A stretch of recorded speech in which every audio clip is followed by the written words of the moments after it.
Hummus, the well-known chickpea dip, has become such a mainstream meal staple for Americans. It can also be rather pricey if eaten daily. Homemade hummus is full of healthy, tasty ingredients and costs less than store-bought versions. The techniques and ingredients in this recipe provide a silky, smooth texture and lots of flavor.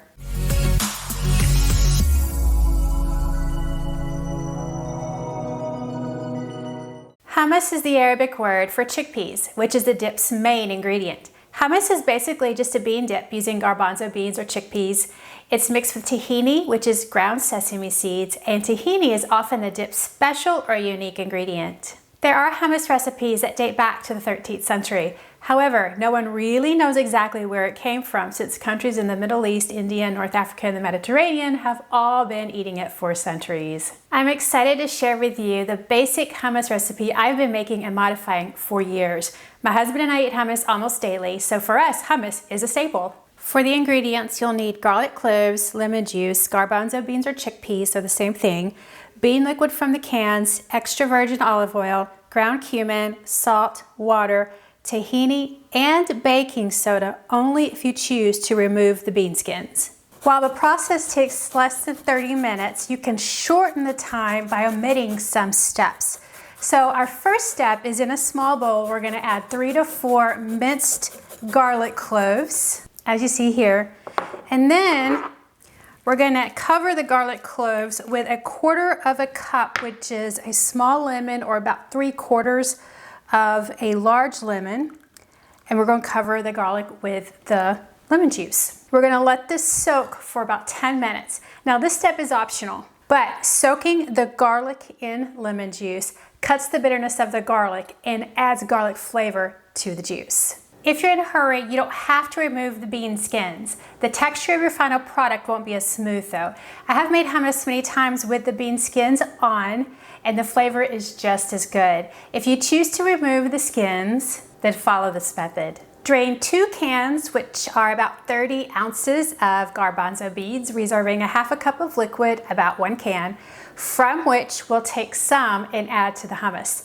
If you forget to reserve the liquid, known as aquafaba, just increase the water in the recipe. Rinse and drain the beans. Here's the secret to the silky smooth dip. In a large bowl, add the beans and stir in 1 tablespoon of baking soda. Heat the beans in the microwave or in a skillet over a stove for 1 to 2 minutes until the beans are hot.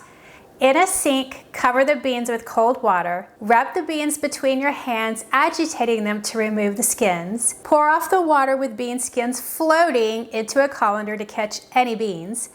The baking soda should help remove the skins from the garbanzo beans.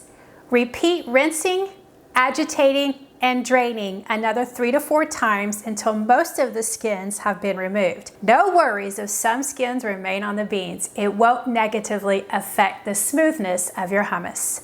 In a bowl of a food processor or a blender, you're going to add the 2 cans of drained, rinsed, and de-skinned, if you chose, garbanzo beans.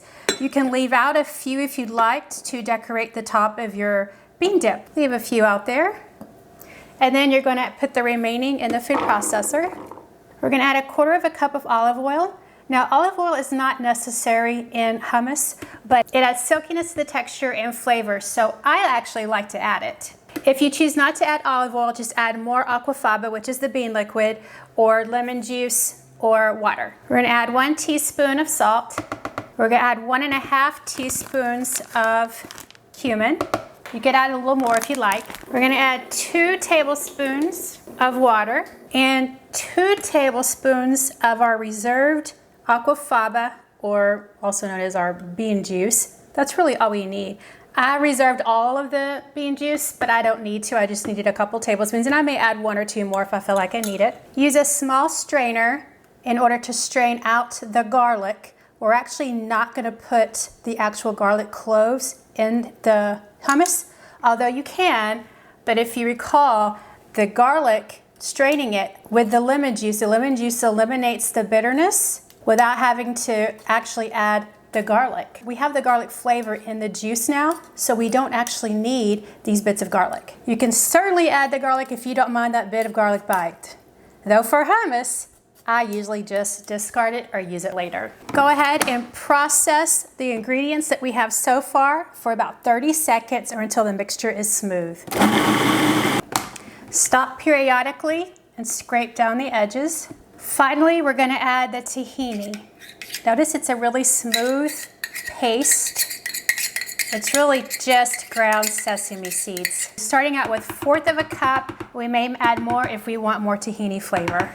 I like to add tahini at the end because tahini absorbs liquid, and we want the liquid to thin out the beans and not be soaked in the tahini right away. So once you add that tahini, go ahead and turn your machine on for another 30 seconds. Okay, let's scrape down the sides. Before I touch it, take a look. Look how nice and smooth that is. Look how creamy it is too.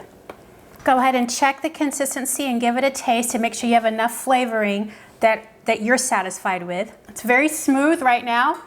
I think it has the right amount of salt. It has a, boy, you could taste that garlic, and we didn't even put garlic directly in here, but it has a good amount of garlic flavor to it. And I think that olive oil makes it nice and smooth. If you feel like you need to add any more seasoning, any more cumin, salt, whatever, go ahead and add it, including the tahini or the aquafaba. Go ahead and turn it on for another 30 seconds until it's smooth again, and then you're done. So now it's time to plate up your hummus. You could put this in a bowl, or you could put it on a plate, a serving plate.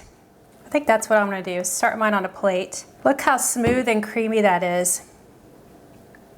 So for decoration, you could add some little swirls into your hummus. Drizzle, you don't have to do this. In fact, normally when I just put this in a bowl, I don't add anything extra. But if I were having guests, I would probably drizzle it with a little bit of olive oil all around, maybe into the hummus swirls. Okay. And then since we have some leftover chickpeas, I might put those strategically in the center. How about that? No strategic here. Now you could also sprinkle with paprika. I've done that as well. And that adds a little bit of color to this dish.